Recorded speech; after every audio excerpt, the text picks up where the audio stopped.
Hey kois and new viewers, it's your favorite whale Otto and my ocean bestie Kailani. Welcome back to the Cove, where we dive deep into everything from cozy content to the currents of real world stories. Today, we're brewing up something a little different. We're reacting to The Coffee Crisis No One's Talking About by Zackary Smigel. He's known for breaking down the hidden truths behind everyday industries, and this time he's exploring what's really going on in the world of coffee, from pricing, sustainability, and how it affects the people growing the beans we all depend on. If you enjoy hanging out with us and want to catch these reactions live, make sure to join our streams over on twitch.tv/AutoWhale. Or, if you're watching on YouTube, don't forget to check out more of our videos and ocean adventures at youtube.com/auto_Kailani. All right, grab your mug, get comfy, and let's dive into the coffee crisis no one is talking about. Let's do it. And I hope you enjoy your snack. A lot of the redeems are turned off because we're doing this react. We need to have a serious conversation about coffee. Coffee is in a weird and hopefully everybody can hear this. Extremely concerning spot right now. You've probably noticed the prices are getting out of control. Maybe at your local cafe, maybe at the grocery store.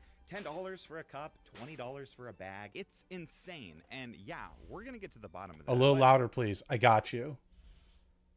I got a little bit louder. Here's what most people are missing. This isn't just about inflation. This isn't just about Starbucks. I hope that's good now. The entire culture of caffeine is shifting. We're witnessing the perfect storm unfold. Climate chaos, economic pressure, automation, and changing consumer habits, all colliding into a full-blown identity crisis for our favorite brown drink. And You're most welcome. people have no idea it's even happening. As a coffee fan, I wanted to dig into all of this, not just for you, but for my own sanity. So let's find out, why are coffee prices skyrocketing? Wait. I actually want to look at that chart. Let's find out. We love charts and data. Average price of a pound of coffee in the US has doubled. Oh, it's more than doubled in the last 5 years. Oh God. Went from we'll say that's $4.25 to $8.87. Oh boy. Coffee prices skyrocketing. What does this mean for the economy? Why are people willing to pay $10 for a latte? What secret You know, one thing I've noticed too, without going further into this, I noticed that in the last couple years, I go to Starbucks a lot. I feel like Starbies in particular, they've made their cups smaller. Some of their cups I feel like have gotten either smaller or there's less content in them. I don't know, maybe I'm talking crazy. Might be killing coffee and so much more. Let's dive in. The world is obsessed with a brown drink called coffee. Globally, we consume about 2 billion cups of coffee a day. Jesus. Here in the States, we consume 146 billion cups annually. And me, well, I go through a shrinkflation is shrinkflation's a thing. My blood type is probably French roast positive. Thank you, freaking ads. Thank you, ads. Thank you, YouTube ads. Coffee is more than a drink. It's a match made in heaven with a dessert. It's the perfect excuse for a first date. And of course, it's our socially acceptable way of self-medicating with caffeine. I love coffee so much, I'm drinking it while I'm writing the script of this video. But on top of that, for me, coffee... I just woke up and I can't see very well right now. You look like a blue slob. I am a blue slob. I'm a blue blob, yes. Birthdays, reunions, Sunday night football, coffee. Actually, the one thing that's nice about coffee recently for me is I can put protein in it. So coffee, in a weird way, is my way to push my specific diet. Like coffee, you could put protein milk in a coffee and it hits good. He was always there, usually next to a half-eaten cake. I mean, think about it. Coffee is one of the only drinks in the world that has inspired t-shirts, songs, home decor, and coffee is extremely flexible too. Coffee is a flexible drink. You can ice it, you can heat it, you can put a lot of mix-ins in it. It's a flexible beverage and it's good. It's really good when you with all the flexibility that comes with it. It's pretty nice. I have to admit, need too much sugar for too much sugar. I've been hitting lattes and mochas, so I get my sugar in there, but you could put protein milk in it and it's really good. I don't need to sell you on coffee. You probably already get it. But what you might not know is how impactful this simple brown drink really is. During World War II, soldiers were issued instant coffee in their rations to help them stay alert on the battlefield. Caffeine was war ready, and when those soldiers came home, they brought back the habit. Who said they don't like coffee? Is it safe to say I don't like coffee? You can not like coffee. That's fine. Just it's okay to not like coffee. But I am I used to not like coffee either, but now I'm I've sort of turned over to the coffee dark side. Of all U.S. imports. Today, the coffee industry supports over 2.2 million jobs in the U.S. alone, from baristas to roasters to importers, truck drivers, and cafe owners. That's actually more than the entire U.S. To the roast side. That's it. To the roast side. In fact, coffee represents about 1.3% of the American economy. That's globally, crazy, it's no actually. different. Worldwide, it's a multi-billion-dollar industry, making coffee one of the most valuable agricultural exports in the world. For many developing countries, especially in Latin America, Africa, and Southeast Asia. Yeah, most of the coffee you're getting is probably from these three regions, by the way. Most of the coffee grown is more than likely from these three regions. Actually, Hawaii is a pretty big coffee growing location. There's a lot of coffee that's grown in Kona. But yeah, most of your coffee is either coming from South America, Colombia, Africa, or yeah, here, Southeast Asia. It's probably coming from there. So that's like one other interesting thing about coffee specifically. Asia, it's not just a cash crop, it's the crop. Entire economies are built around coffee exports, and worldwide, millions of farmers rely on it not just for income, but for survival. So yeah, coffee is important, probably more important than you may think. But what if I told you that there's trouble brewing, that coffee might be entering its flop era? Or should I say, froth era? You're not crazy if you think coffee has gotten more expensive. The average cost of a cup at a cafe jumped 40% in just a year. Jesus. And if you brew at home, the US average for a single pound of ground coffee just hit $9.14. That's Jesus Christ. Wait, I want to see the rest of that. So the average US price of a pound of ground coffee hit $9.14, 3% increase, and 41% higher than in September 2024. Jesus. That's not some fancy pants single origin bag, that's the average. J.M. Smucker, for example, the parent company behind brands like Folgers and Cafe Bustelo, announced in August on an earnings call that they're raising coffee prices for a third. Hold on. It says J.M. Smucker to raise coffee prices again in the face of tariffs. Yeah, that's part of the reason, obviously. Tariffs are going to do that this year, citing rising commodity costs and tariffs. Another indicator, the price of coffee C futures. Coffee C represents the expected price of Arabica coffee beans, the most popular type of coffee bean in the world. These futures are contracts used by roasters and importers to lock in bean prices months in advance, and the price has absolutely skyrocketed. As you can see, this is why you befriend your local coffee growers since 2023. That's right, doubled. Now, sure, it's normal for the price of consumer goods to rise over time. We've done this dance and seen this rodeo before. Nearly everything eventually gets more expensive. Yeah, sure. But usually those increases are gradual, not this drastic. And if you want to understand just how bad it's gotten, look no further than Starbucks. Starbucks, here we go. Notorious for its pricey drinks, has also increased the cost of most. Okay, here we go. This is perfect. Let's look at this one. Starbucks inflation. 2024 price, 2014 price. Okay, this is just a cake pop. Okay, we'll just start with a cake pop. The cake pop was $1.50 in 2014. So 10 years later, it's double the price. A grande cafe latte. Okay. $3.65 to $4.45, 22%. That's a lot, but I actually was expecting it to be higher. Also, if you don't like coffee, I do recommend trying other bean types. Everyone's getting the Arabica, but there's like 200 types. There's a lot. Okay, here we go. Tall mocha frappuccino went from $3.75 to almost $5. Venti caramel macchiato went from $4.65 to $5.45, so 17%. So in 10 years, some of these prices have either doubled or gone up 15 to 20%. Most of their items across the board. The bagel went up 80%. Holy shit.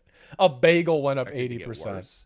To help offset rising coffee costs, they've started squeezing customers in more subtle ways. As of June, for example, they introduced a flat fee of 80 cents for any syrups or sauces added to drinks that don't already include them. So it doesn't matter how many pumps or flavors you add, you're getting charged 80 cents every time. I don't add extra pumps or stuff like that, but like if I get, for example, today I got a peppermint mocha. Like that's obviously got like a base price. Yeah, it's pretty expensive now to get a peppermint mocha. I do recall like a couple of years ago getting 2 of those and it being like 10 some bucks. Today it was 14. So it's definitely gone up pretty Fine. significantly. They also quietly nerfed their free refill policy. Per You can still get a flavor? refill, Yeah, technically, per but flavors. if you had any customizations, for example, a splash of almond milk or hazelnut flavoring, you'll be charged for them again. It's it's like $1 for protein milk too. If you add protein milk, it's an extra $1. I know that for sure. Or like the cold foam, there's like foams you can add. It's like an extra $1 at least. Fuck that. Hey, oh my goodness, look at hi. By the way, hi random. What you doing? Which means you could still get refills, but it's not really free anymore. And this is all under leadership of their new CEO, Brian Nickel. Wait, why does this guy look and sound so familiar? Oh, that's right. This is the guy from Chipotle. It's the guy who oversaw price hikes and famously didn't admit the company was cutting portion sizes until the internet forced him to.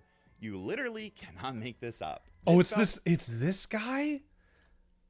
Oh, this is the guy that got everybody doing the viral thing on TikTok specifically, where people started like recording the Chipotle employees, which by the way, I just want to point out, I understand the points you're making, but don't record the employees specifically. Like they don't make that decision. Okay. This guy made the decision. So like this sparked the TikTok trend of like people going into Chipotle's and watching and recording them put the portions on because they wanted to like obviously bring awareness to it, but just like some people started harassing the employees, which I think was kind of crappy. Well, now I'm glad I only go like once every so often. I for some reason decided to start cooking. Ooh, what are you cooking for me? Just go to Qdoba instead. I don't go to Chipotle that often. To be fair, I don't go that often. You literally cannot make this up. This fella is now running Starbucks. Oh, Jesus Christ, why? The prices are going up. But here's the thing. This isn't just a case of corporate greed, though that's definitely part of it. The thing is, the small guys are raising prices too. Whether you're buying from a multinational chain or just a small corner cafe, coffee is getting more expensive in an unusual way. And that's where things get complicated. But first, frequent viewers of my channel know I love supporting local and or small businesses. I don't know about you, but a cup of coffee from a smaller scale roaster to me just tastes better than the bigger chains. Yeah, I said it. So for this video, I wanted to partner up with someone who highlighted small business roasters, not hurt them. So I did just that. Today's sponsor is Trade Coffee. Here's how it works. I'm actually going to watch his ad just because, but during his ad, I just want to point out, we have a affiliate deal with Atasha Coffee and they're wonderful. If you want to support a small business, at the top of the screen right now, Atasha Coffee, I have a code. You can check that out. It usually plays in my stream and you can check it. You can check on that. But if you go to their website, Atasha Coffee, you can use my code, which is auto_Kailani, and you get 5% off. So there you go. Trade is a specialty. Now I'll let him do his ad. That pairs you with some of the best small batch roasters from around the country. They match you with coffee based on your taste preferences, whether you like light roast, dark roast, that's actually pretty cool, by the way, cold brew, or just want to try something new. So far, I've tried this is pretty neat, by the way, and enjoyed each one. This one's from Floyd, Virginia. This one's from Austin, Texas. And this one's from Seattle. And as you can see, I've pretty much demolished the whole bag. But the best part, it's affordable. Trade's prices are comparable to what you'd pay at a grocery store, but the quality is miles better. And every bag you buy supports an actual small business, not just some mega giant chain. Right now, they're offering 50% off a 1-month trial at drinktrade.com/Zackary. That's drinktrade.com. I just wing shit without knowing the name of stuff, but I'm gonna be cooking ground beef, hot dog buns, and melted cheese, specifically Tostitos. Okay, now back to the video. Okay. So coffee is undoubtedly getting more expensive, but why? And why are people still willing to pay for it even as prices climb? Let's start with that first question. Why is coffee getting more expensive? Well, the truth is there isn't really one particular reason. The reality is a lot messier. There are multiple forces causing this. This isn't a single issue story. It's a domino effect. And to understand, we have to take it piece by piece. Coffee is one of the most labor-intensive beverages you can buy. From the farmers and processors to the roasters, truckers, baristas. Yeah, there's a lot of pieces to it. To get the oat milk latte there's a lot of pieces to it. In that village, well, it's going through a lot right now. Let's circle back to Starbucks. Since 2021, thousands of Starbucks baristas have been unionizing, asking for fair wages and predictable schedules. So how did Can I make a comment, by the way, about the Starbucks? The Starbucks employees, when you go to Starbucks, I don't know about everybody else's experience. These are some of the nicest human beings you'll ever meet. I don't know what it is about specifically Starbucks employees at the shops. They're like some of the best people. They're extremely nice. they, generally speaking, if you go like even a few times, they remember who you are, they're courteous, and like they'll just go like over the top for you. The one thing about Starbucks that I think is just the best is the employees there, at least in my experience. Like, coffee aside, the employees make the experience work really well. They're so nice. Respond. Legal battles, store closures, and something way more dystopian. Starbucks' current CEO, Brian Niccol, thinks the answer to all of this is AI baristas. At a recent Dreamforce... Oh, fuck. Fuck me. A whole time I'm like, yeah, the baristas are the best part, and that guy is trying to put a robot in there, and I'm like, oh fuck. Conference, Niccol said Starbucks says mind reading AR baristas are coming and they'll predict your order. Can they not actually predict my order? I'd really like them not to. Mind reading AI. That's not the AI coming for baristas. Yeah, that pisses me off. Hundreds of millions. Because the baristas are the best part for me. In fact, it's been reported they've already spent over $200 million on AI tools. Ugh. Jesus Christ. The baristas, I just said, were the best part. And this, like, okay, I understand the concept of AI coming into the companies. Like, I get that AI is happening in every company. They're trying to put AI somewhere. I don't want a robot to do my order. Also, I distinctly recall whenever they put AI in charge of drive-thrus, people just troll the crap out of it. I don't really want AI on this stuff. I don't want it at all. You ever talk to a robot customer service thing? It's the worst. The first thing you do is, as soon as you know it's a robot, you just immediately be like, speak to agent. You think I want an AI robot taking my order at Starbucks? No. I do not. I would much prefer not having the robot take my order. Also, I'm going to move my phone and do this. There we go. Just so it's a little bit closer. Like, I don't want the robot taking my order. We've talked in detail on this channel about how fast food companies are throwing Please don't put tech, an AI barista there. I'll be pissed off. Is no different. Since I would legitimately stop going. If I saw a robot taking my order, I'd just be like, nah, I'm good. Starbucks is building a proprietary platform called Deep Brew. Deep Brew uses AI to personalize digital orders, optimize labor schedules, and manage inventory by predicting customer demand. Then, in June 2025, they rolled out Green Dot Assist, an AI assistant for baristas. And there's a window for pickup. Through in-store. The only way this works is if it's a giant machine inside a bunch of tubes and shit that you just use the app to get the order. Yeah, iPads. It helps employees remember recipes, troubleshoot machines. I'm cool with that. That's what I'm cool with. I'm cool with like the assistant that's a tablet that you're like, oop, I forgot how to make this particular thing. Like, can you give me like a breakdown of it? Like, show me how to do this. I'm cool with that. Like, I'm cool with efficiency for the baristas. Like, I'm cool with adding efficiency for them. I'm not cool with giving the order to the AI. When Today.com reached out for a comment this fall about all these changes, a Starbucks spokesperson said the AI is meant to, quote, make jobs easier, not replace them. Sure. But according to a 2025 survey of Starbucks union workers, 93% said Brian Niccol's new policies have either done nothing or made the customer experience worse. It's clearly not about making jobs easier. On paper, they say it's about supporting workers. In practice, it's about supporting those workers right out the door. Because here's the truth. Labor is one of the few expenses that big coffee chains can still control. What they can't control, well, we'll get into that in a minute. The point is, between the ongoing wage debate and the millions these chains are spending on AI, apps, and automation, labor is obviously part of why prices are going up. But let's be honest, your local coffee shop isn't writing checks to predictive analytics firms or building proprietary AI platforms. There's something significantly larger going on, something a bit more complex. Let's have a conversation about a topic I hope we can all have a constructive conversation about. In this game, we're about to have we got an ad as soon as he said tariffs. He said tariffs, and we got an ad. Also, God, tariffs. Here we go. Unless you've been living under a rock, you know tariffs are all the rage nowadays, which is weird because I don't remember anyone asking for them. A tariff, if you didn't know, is a tax on imported goods. Governments use them to try and protect domestic industries by making foreign products more expensive. The logic, here's the other thing that I don't want. I don't want you to throw AI in the mixer immediately. Like, if Starbucks wants to use AI in like labs to try testing, that's fine. don't immediately throw AI into the mix. Like, it just, okay. Just bear with me for a second. Okay. AI is not ready for this. I know people who are using it for their work. It's good at certain things. Like, if I wanted to make a spreadsheet, it's very good at that. It's very good at making a spreadsheet. You know what it's not good at? Remembering what I ate today. I've used it to track my meals. So, like, for example, at like noon, I'll say to it, okay, I ate this for breakfast.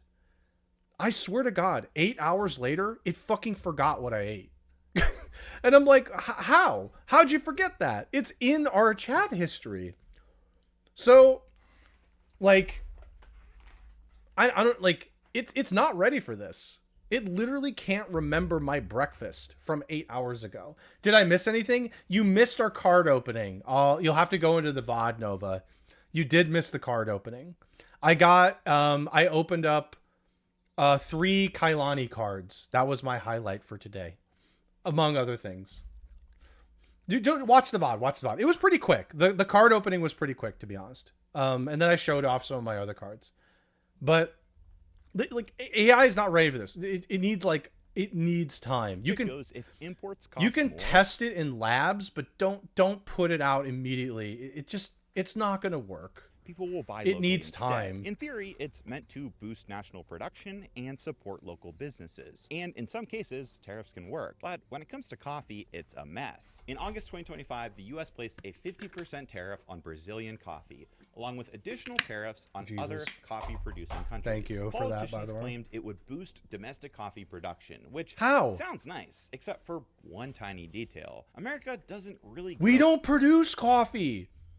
What are they talking about? We're going to get more American coffee. We don't produce it. Like, what do you mean? We don't produce coffee. The fuck are you talking about? Who sat down? Who sat down and was like, yeah, we're going to put a tariff on everybody else's coffee so that people in the US will grow coffee. We don't grow coffee. That's not what we do. Everybody else grows coffee, but we don't. If you want to grow coffee in the US, that's great. Don't tariff other people, though. It's because it would have been the major producer for coffee. It's just like funny because I'm like, in the US specifically, I think one of the main places that grows coffee in the US, one of the places is Hawaii for sure. But in 2017, Maria destroyed the coffee industry here. Oh my God. It just drives me nuts. Like, it's just stupid. Like, we're gonna tariff coffee to make sure people grow it in the US. We're not gonna grow it. I'm just gonna tell you right now, we're not gonna grow it. Even if we grew it here, we're not gonna produce it cheap enough to compete with like Brazil. We're not. The only or US Colombia state that or it Indonesia. Is Hawaii. Yeah, Hawaii is the only one, and it's on Kona. It's not. It's even not even specific to Hilo. It's Kona. Kona, which is just in a different spot over here, is where they produce the coffee. And it's good. Like, it's really good, but they can't. Specifically, Kona. And while Kona coffee is excellent, it's also limited. It's expensive and limited, yes. Like $30 a pound expensive. Jesus Kona Christ. coffee makes up less than 1% of U.S. coffee consumption. It's fucking the rest wild. Is imported from other countries. The idea that Kona could somehow... And one of the reasons why Kona specifically grows the coffee is the environment is excellent for it. It has an excellent environment for growing the coffee. Because I went to a coffee farm there, and they like specifically highlighted that the environment, just the weather, everything, it was like ideal. There's only so much. There's only like Hawaii can't be the official like U.S. producer and produce it for everybody here. They just can't, obviously. But it's like it has the ideal environment for growing coffee.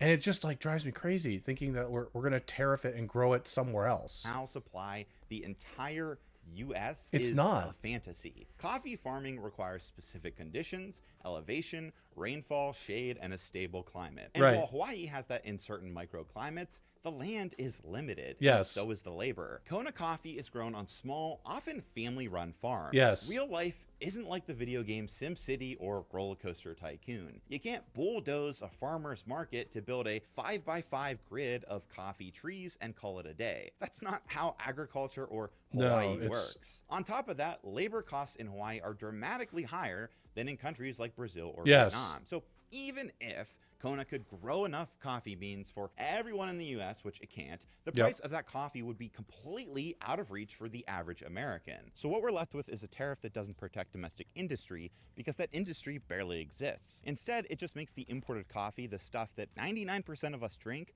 more expensive. The policy is so weird that a bipartisan group in Congress is actively trying to repeal it, calling it a blanket tariff that makes no economic sense. It's fucking stupid. I'm just going to tell you right now, it's fucking stupid. No sane human being would wake up and go, yeah, I think if we tariff coffee from other countries, we're going to become like a top coffee grower in the US. It's fucking stupid. Like it's insane. It would just take years to even get everything set up, let alone planting. It would just take years to get everything set up, and you don't have the land for it. You don't necessarily have all the environments for it. It's just fucking stupid. You know you messed up when Congress comes together to call your idea nonsensical. But as it stands, the tariff is still there, and that cost, well, it travels all the way to the supply chain until it shows up on your receipt. But like I said, this isn't a single issue story. I think people who don't do agriculture understand the coffee plants don't understand it. Yeah, of course. I don't fully understand it. But I can tell you right now that like putting a tariff on that isn't going to instantaneously mean we're going to do it. Like it just doesn't mean that. It only screws over regular folks. Regular folks are the only ones that get screwed over. That's it. If I recall correctly, it's 3 to 5 years for a coffee tree to actually start yielding anything. Yeah. So like, okay, let's say 5 years. Let's say the worst case scenario, 5 years. We have to wait 5 years for that. At that time, we're going to have a new president in the US. There's going to be a new president. The 5 years are done. That president, if they have half a brain, is going to be like, why did we tariff this? Immediately rescind it. And then we just grow all those trees, and it's just going to be like, why did we do that? A crop, a very picky, very climate sensitive crop. And most of the world's supply comes from a narrow stretch of land near the equator, known as the Bean Belt. Think Brazil, Colombia, Vietnam, and Ethiopia. Gosh, isn't that shocking? Why it's rainfall and stable temperatures. Isn't that shocking? To thrive. Those ideal conditions, they're becoming a lot less reliable. Let's start with Vietnam, the world's largest producer of Robusta beans, the type commonly used in instant coffee. In recent years, Vietnam has been hit with intense droughts and delayed harvests, pushing farmers absolutely to the edge. According to the country's Coffee and Cocoa Association, the 2023 to 2024 harvest was down 20%, with another significant drop projected for 2024 to 2025. Jesus. Then there's Colombia, a major producer of specialty grade Arabica beans. The problem there isn't drought, it's the opposite. Excessive rain and high temperatures are disrupting the flowering cycle of coffee plants, which directly impacts yield and quality. Colombia's National Coffee Federation is forecasting a decline in production for the 2025 to 2026 cycle. Well, there you go. These increasingly erratic conditions. Then there's Brazil, the giant. The country supplies nearly 40% of the world's coffee, and its weather patterns basically set the tone for the entire global market. But Brazil's been in the middle of a climate whiplash, a multi-year drought followed by episodes of frost, and now excessive rainfall and heat. The result, production for the 2025 and 2026 season is forecast to drop significantly. Some farms are reporting widespread defoliation, and experts are already warning that the 2026 crop may be compromised too. So we have 3 of the largest coffee suppliers in the world struggling hardcore, all because of climate-related issues. What's wrong with these burger buns? They taste perfectly delicious, but due to but don't worry, we're gonna tariff it. When we zoom out and factor don't everything worry. We've talked about tariffs, climate instability, rising labor costs. It's honestly no surprise the world's most favorite drink is getting more expensive. And if this was your standard 5 o'clock news segment, we'd probably wrap things up here. But this is only half the story. Coffee is not just dealing with price fluctuations. The industry is transforming in less obvious ways. Let's rewind for a second. Remember when I mentioned how World War II soldiers brought back their instant coffee habit? Well, it didn't take long for employers to realize something. Caffeine makes you work faster and more efficiently. So employers started offering free coffee in the workplace, not out of kindness, but because it increased it helped, productivity. made you work better. Journalists Michael Pollan put it, capitalism and caffeine caffeine go hand in hand. It's like a toxic relationship, but with better branding. That relationship. What was that? What was that just now? Hi, Nian. How's it going? We're in our react segment, so we can't see that stuff. But thank you. In fact, it's evolved into something more intense. The meme. The rise of energy drinks. Energy drinks are caffeinated. Oh God, Volpez, calm down. Hold on. Volpez, calm down immediately. A preemptive calm down. Energy drinks. How's it going, Nian? Uber portable, aggressively branded, and often Calm cheaper down. than a fancy coffee. I'm here. Now, energy drinks are the fastest growing segment in the beverage industry. This is not a coincidence. The U.S. energy drink market has been booming, and globally, it's projected to grow. I will at not around calm down. 8% annually through 2030. That's not a blip. That's a seismic shift. More and more young people are skipping a morning brew and cracking a neon-colored can instead. Brands like I'll just tell you right now. I'm like Volpez. Volpez just really likes energy drinks. I'll tell you right now, I used to drink energy drinks and I don't anymore. It used to cause a lot of Charlie horses like cramping in my legs. When I consistently drank energy drinks, I would just cramp all the time. It was pretty rough. Hi, Vilified. Welcome to the stream. Pika Pika. Yeah, look at the Pikachu thing up here on the top. It's pretty cool. like Celsius, Never drank Prime, energy and drinks? Ghost aren't just selling I caffeine. drank Monster. I still have some Monster around here. I drank it.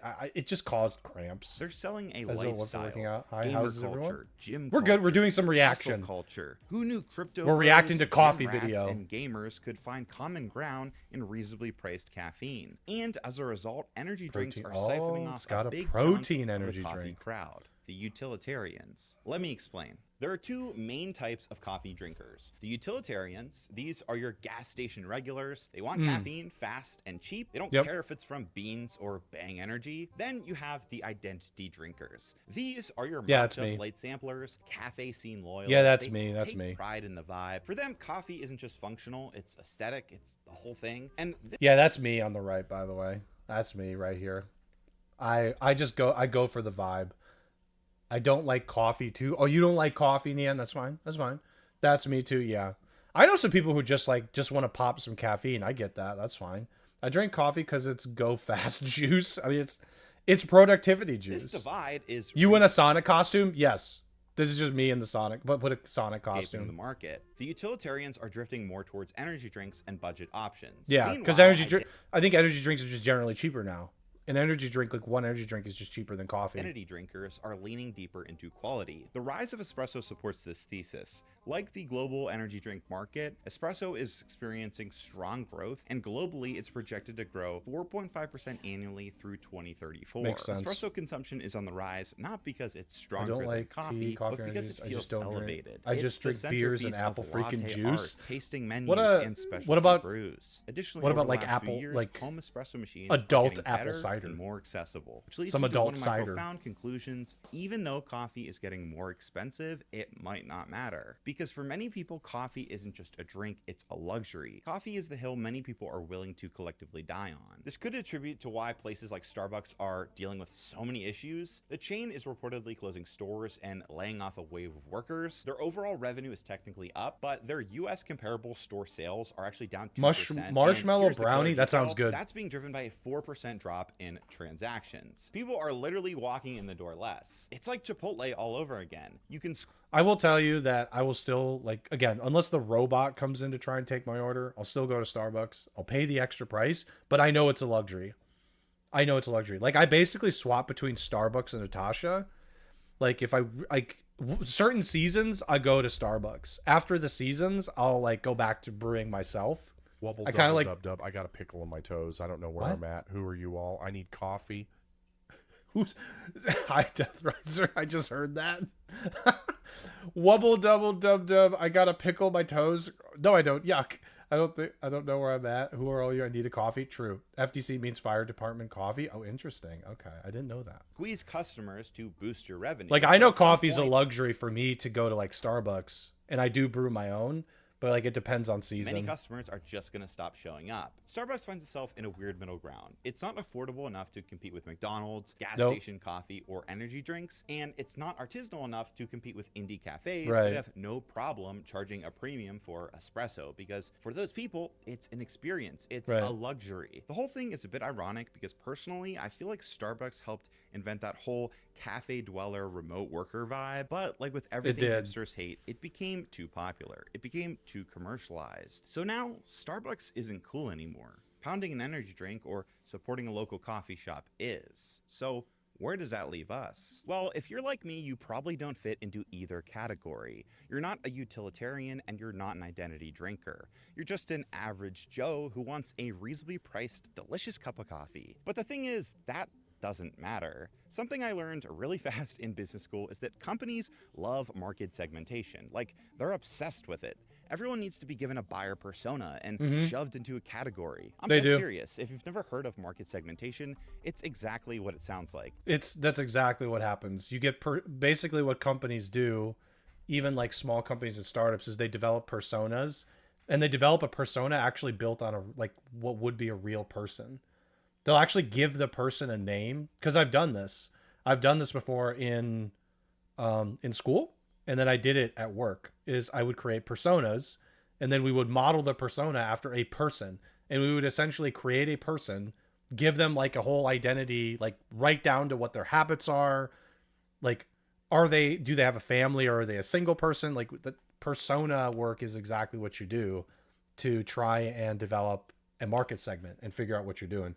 What about fursona? Hee. That's a different thing. That's a whole different thing. That is a persona that is specific to what, furry culture, right? That's a different, that's it's something like that. It's similar, right? But personas are used in everything. Like I've done persona work too in my work and such. It's like if I were to do a persona right now, like for 2 minutes, I don't want to delay the reaction too long. For 2 minutes, like what's the persona of someone watching the live stream? Probably somebody that wants to kick back and relax. They don't need keychains kind of jingling in their face all the time. They're probably an adult, because I've locked myself to adults, but most of the time it's adults in here. And obviously they like playing games, but they also have like various other cultural habits. Like they're probably working a job. Most of the people that watch my streams have a job. And if they don't, it is what it is. They might be in school or they're doing something else. But a lot of the people that watch my streams have like jobs or they're in school. So like I have like a sense of who the type of person is that Some watches my hotshot stream. from the marketing And that's persona work. department comes into a boardroom and starts dividing customers into personality types, complete with names, lifestyles, income levels. Yep, that's exactly Instagram what you habits. do. Every single brand you know has done this to you, and coffee is no different. Also, I think a majority, like not a majority, but like I think there's a chunk of my viewers that are also VTubers. I don't have a job and not in school, but I'm starting a course soon. So but you are actively doing something. Your lifestyle isn't like, I'm going to sit in a chair all day. I don't think that's necessarily your lifestyle. If you're doing a course, you are obviously being active in something. But I think like, while it's not 100%, I would say that there's a higher percent of people that are either in school or have a job. They're actively doing something. And like the stream is their way to like kick back and relax. They're also not necessarily seriously invested in watching every stream all the time. Which they may not be. kind of explains why sometimes it feels like brands are making And they decisions lurk. for Like a lot of my viewers lurk. So I know a lot of people that watch my streams a lurk. few specific groups, while the rest of us, the middle ground, just get left behind. And then on another level, I think this whole discussion on coffee is another reminder that we live in an incredibly fragile world. Coffee, something many people take for granted, is facing more challenges and becoming less accessible. And it makes you wonder, where is the line? Like, how much is too much? Seriously, what is the most you'd be willing to spend on a bag of coffee? Let's say tomorrow you walked into the grocery store and the cheapest bag was $25, $30, or even $50. So for me, it depends. A bag of coffee, if I'm going to if I don't go to a grocery store and get coffee, generally what I do is when I travel, I get coffee. If I'm not traveling and getting coffee, I basically at this point, it's just a Tasha at this point. And a Tasha is like $25 a bag for one of their bigger bags. That's like where my ceiling's at. But like when I travel, I go get coffee too. Whenever I've gone to Hawaii, I've gotten coffee. Like I'll travel like to Hawaii and get a bunch of bags of coffee and bring it back. Those are not $25 a bag, but they can be expensive if you go to like a farm. If you go to a coffee farm, they're expensive, but if you go to the regular grocery stores in Hawaii, they're a little bit cheaper, obviously. I don't like buy coffee in stores here, actually, because I bought so much when I traveled. And then if I'm not doing that, I buy a Tasha coffee. Like I do. I have another bag that I'm still working through. At what point would it be too expensive that you stopped drinking coffee? For me, I don't know. I'm a sucker for coffee, especially If Starbucks got to if buying a Starbucks cup of coffee for me, like just like my regular order, because right now I think my regular order is like $6.50. If it got to $8, I'd be done. That's done for me 100%. Like $6.50 is already a lot. And I bring in a personal cup and everything, so they give you like a small discount. If it got to $8 at any point, like anywhere near $8, I'd be done. this time of year, it just reminds me of board games, cake, and my favorite sports teams disappointing me. But if a bag of coffee gets to $30, I think I might look for something else to scratch that itch. Thank you so much for watching, and thank you to Trade Coffee for sponsoring this video. And of course, yeah, good video. I love this guy's videos. Zach's videos are great, mostly because he actually does analysis and he gives examples and sources. It's helpful. So go ahead and check out Zach's channel, please. I'll even do this. I'll put the video in the chat right now so you can go subscribe to their channel. They're awesome. But yeah, anyway, if you enjoyed that reaction for coffee, let me know if you are a coffee drinker, perhaps an energy drink enjoyer. I hope you enjoyed this video. This reaction is obviously going up on my YouTube. I have other YouTube channels as well. I'll make sure those are linked in the description. And yeah, be sure to also check out my live streams. We sometimes do reactions. We do all sorts of fun games. We did a card opening on the stream that we did this reaction on. That was fun. So yeah, thanks everyone for watching. Appreciate it.